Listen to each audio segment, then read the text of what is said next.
이야기, 여러분들의 궁금증을 풀어드리고 여러분들을 위해서 혜택을 받을 수 있게 노력해 주시는 분을 모셨습니다. 오늘도 오혜림 노무사님 모셨습니다. 안녕하세요. 안녕하세요. 그리고 네. 저는 진행을 맡은 김성희입니다.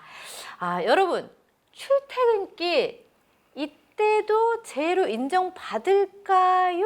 궁금하셨죠? 저도 사실 궁금했거든요. 네. 출퇴근길은 사실은 업무 외라고 생각하거든요. 근데 이것도 네. 제로 인정이 되는 건가요? 아, 모르셨나요? 몰랐어요. 당연한 건가요?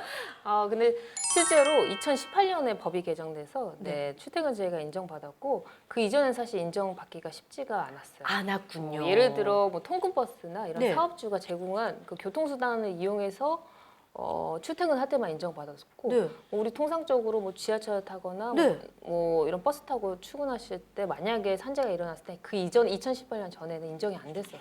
네. 근데 상식적으로 사실 내가 타고 가는 거고 내가 개인적으로 버스를 탈 수도 있고 걸어갈 수도 있고 자가용 이용할 수도 있고 네. 다양하잖아요. 근데 이게 네네. 다 산업재해로 인정이 되는 거예요? 네, 일단은 그 통상적인 경로로 그 출퇴근을 하시면 인정받으실 수가 있어요. 그렇군요. 네네. 근데 이제 예외적으로 네. 가끔 일탈과 중단이 있을 수가 있죠. 그게 뭘까요? 뭐 쉽게 말해 퇴근을 했는데 내가 가는 길에 뭐 아이를 그 어린이집에서 픽업을 해서 집에 올 수도 네. 있잖아요. 네. 그런 경우 예외적으로 인정을 해주고 있어요. 그것도 예외로. 하긴 네. 퇴근한 김에 애는 데려가야 되니까요. 그죠? 아니면 뭐 부모님을 출근하기 전에 부모님을 병원에 잠깐 모셔다 드리고 네. 출근해야 되겠다 이런 경우도 있을 수 있고 그죠? 뭐 그것도 마트에 인정이- 들려서 뭐 식료품 구입할 수도 있고. 그것도 인정이 되는 거예요? 네네네. 인정 안 될 줄 알았는데. 그럼 되네요. 그리고 근데 저희 이제 직원들 사이에 좀 갑론을박이 있었던 거는 공단이 이제 예시해 놓은 규정 중에 하나가 만약에 이 사람이 퇴근 중에 백화점에 들려서 명품백을 샀고 퇴근을 했어.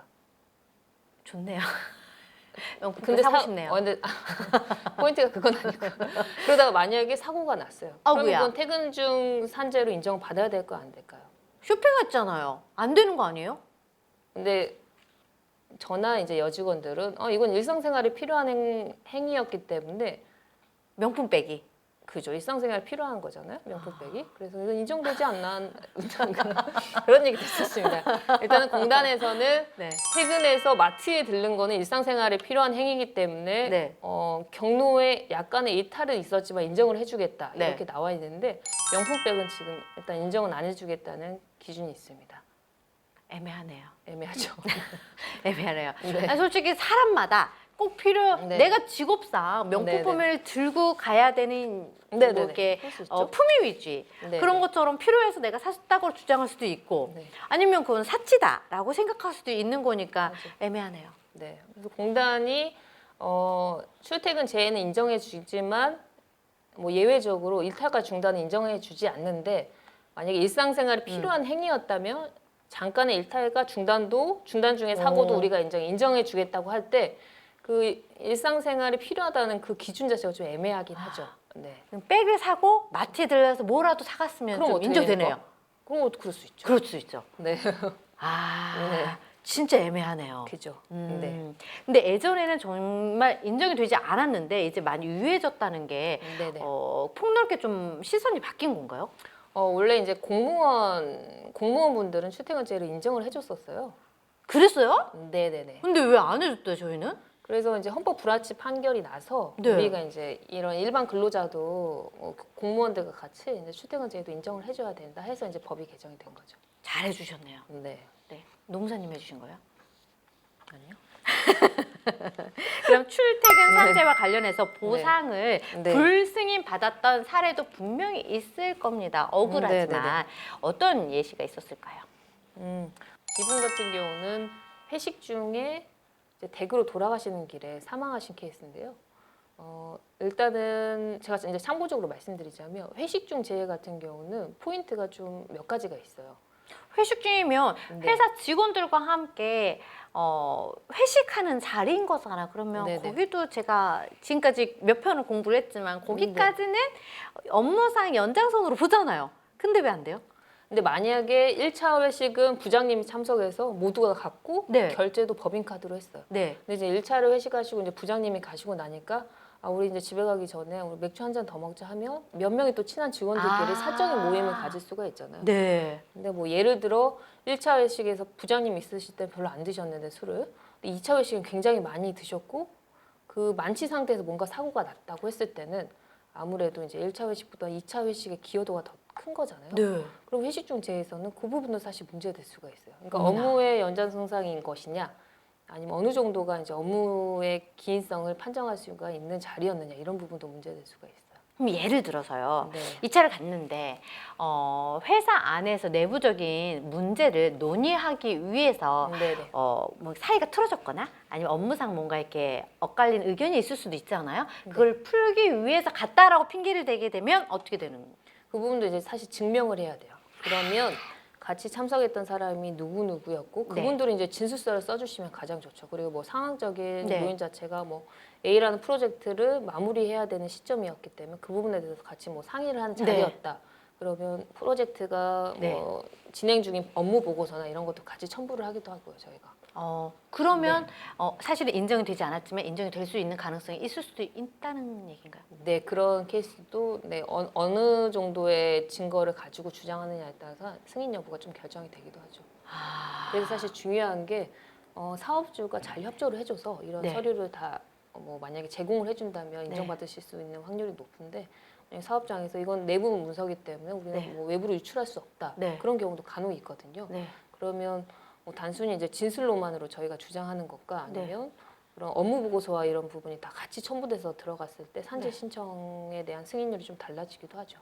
그럼 또 하나 궁금한 게 네네. 있는데요. 퇴근을 하고 요즘 금요일 날 여행을 떠나시는 분들도 굉장히 많잖아요. 그러면 금요일 날 서울에서 일이 끝나고 이제 사람들을 다 태우고 가족들과 함께 저 멀리 강원도까지 여행을 가다가 사고가 난 경우는 어떻게 그건 되나요? 좀 힘들 것 같아요. 그래도 퇴근은 퇴근이잖아요. 근데 공단에서 이제 출퇴근 제해에 대한 지침을 보면은 보통 자취를 하신 분들이 본가로 이제 주말에 가시는 경우는 통상적인 경로로 이제 그 정도는 통상적인 경로로 퇴근을 했다고 보는데 네. 여행 같은 경우는 통상적인 경로로 퇴근을 한 건 아니시잖아요. 통상적인 네네. 경로가 필요한 네네네네. 거군요. 그런 거기에서만. 부분이 네. 그래서 그분 안 될 것 같습니다. 그러면 만약에 1박 2일로 놀고 출근을 거기서 출발해다 사고 나도 그것도 안 되는 거예요? 그 부분은 좀 논란의 여지가 있을 수도 있을 것 네. 같아요. 예전에 제가 상담했던 케이스인데 친구 집에서 이제 놀고 월요일날 출근하기도 하는 경우도 있잖아요. 그렇잖아요. 그런 부분에 있어서 공단이 이제 인정을 해준 케이스도 있고 안 해준 케이스도 있어서 그건 좀 논란의 여지가 있을 것 같아요. 어떻게 하면 인정받을 수 있어요? 나는 계속 그랬었다.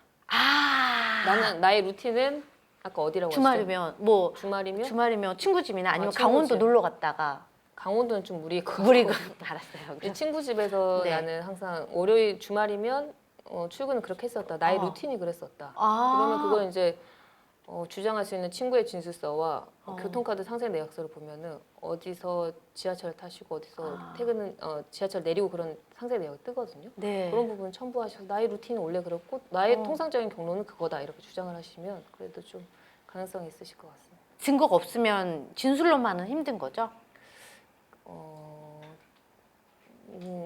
글쎄요 사안에 따라 좀 다르기 때문에 어떻게든 받고 싶어가지고. 네, 네. 하시면 좋죠. 네. 그렇군요. 네. 아무튼 출퇴근길에도 산재로 적용받는 케이스들이 확률적으로 많은 거죠? 네, 이제 원칙적으로는 되지만 사실 가장 논란의 여지가 있는 거는 이제 통상적인 경로가 어떤 거냐. 그리고 가끔 이제 경로에 이제 중단과 일탈이 있었을 때 그게 업무상 일상생활에 필요한 행위였느냐. 거기에 대해서 좀 논란의 여지가 있을 부분이 있을 것 같습니다. 네. 출퇴근길에도 산재로 적용이 된다는 거 저는 사실 처음 알게 됐는데 많은 분들이 모르시는 분들도 많이 있으실 네네. 거예요.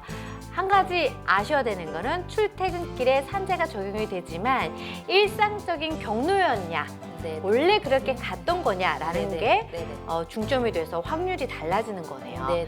좀 기억하시면 좋을 것 같습니다.